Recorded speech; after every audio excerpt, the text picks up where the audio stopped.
Hi, welcome back. This one is about form and posture for holding your guitar and how you're going to play it. So I have my acoustic here.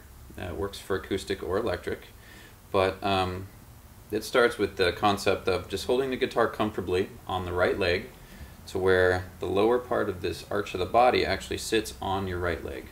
Now, you want to sit with your back straight. If you have a chair that has a little I don't know what they call it, kind of a support thing on the bottom of the chair between the legs, which I do. I like to put my foot there, which actually kind of raises my knee a little bit and makes it to where the guitar is nice and supported and it doesn't want to slide off. So that's really important. And that's what's comfortable for me. So I like to do that. Some people use a footstool. It's not necessary as long as your leg is horizontal to the ground where the guitar isn't going to slide forward off of your leg. So the next thing you want to do is take your right hand and swing it over the body of your guitar to where the inner part of your elbow is at the apex of the body, more or less, and your shoulder is nice and relaxed. There's no tension up here. And you're supporting the majority of your arm's weight with the way that you're hanging on the body of the guitar. And so your hand should come over and should fall somewhere around where the sound hole is. So that's what you want to do for the right hand. So when you strum, as you strum, you should be moving something like this, where you're moving from the elbow and the wrist is nice and relaxed and kind of fine-tuning the attack of the strum, so to speak. So kind of like this.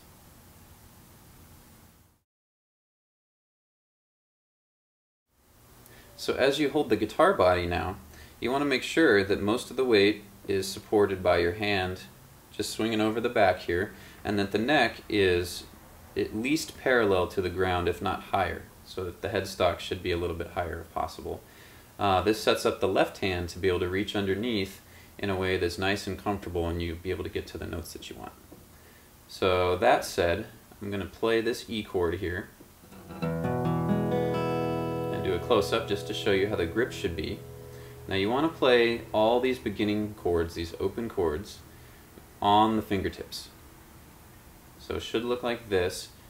You should have a nice loose grip around the neck this way, so you don't want to play this way where there's a lot of space between your hand and the guitar neck. You want to cradle it nice and comfortable, just like this, so you're just coming around and you're closing into a loose fist.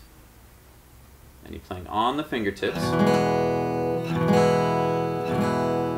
It should sound something like that. You shouldn't get any sort of dead notes. Now if you do get some dead notes, one of two things could be happening. The first thing is you may be playing the note correctly. In this case it's actually on the third string with the first finger, except the finger that's in front, this third finger is on the string above and it's in the fret in front of it. It might be leaning on top of the string you're trying to get.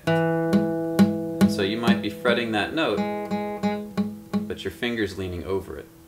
So that's one thing that could be happening. The second thing is that you may not be pushing at the fret close enough or hard enough to make the note sound. So if your first finger's too far back, you might be at the right fret, but it's not anchored enough to get a nice clean sound.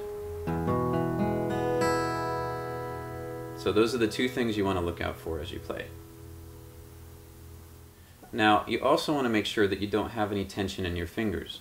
So as you play these chord shapes, the E is rather simple, but some of them they get more complex. For instance, the C and the G, where on the C chord, you really have to make sure that as you play, that all the fingers are right on the fingertips because they're neighboring open strings, and those open strings need to ring as well. So it's the same concept as before, but what's different is that the harder the shape, the more your fingers have a tendency to want to buckle back like this. And that's what you want to look out for. You want to make sure that your hand always closes this way into kind of a nice, comfortable fist, that you're playing on your fingertips for everything. Because if you buckle your fingers down, you get the first note, but you either fret the wrong fret here because your finger buckled, or you just lean over and you don't even get the pitch you want.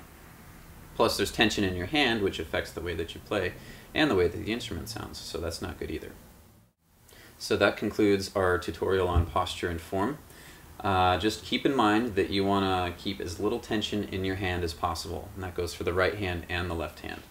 That you want to make sure that everything sounds the way it should, so make sure you play your chords slowly and that you go through each string, and that each note is ringing nice and clear. Make sure you're playing on your fingertips, that your fingers are curled, and that there's no bowing back with the fingers.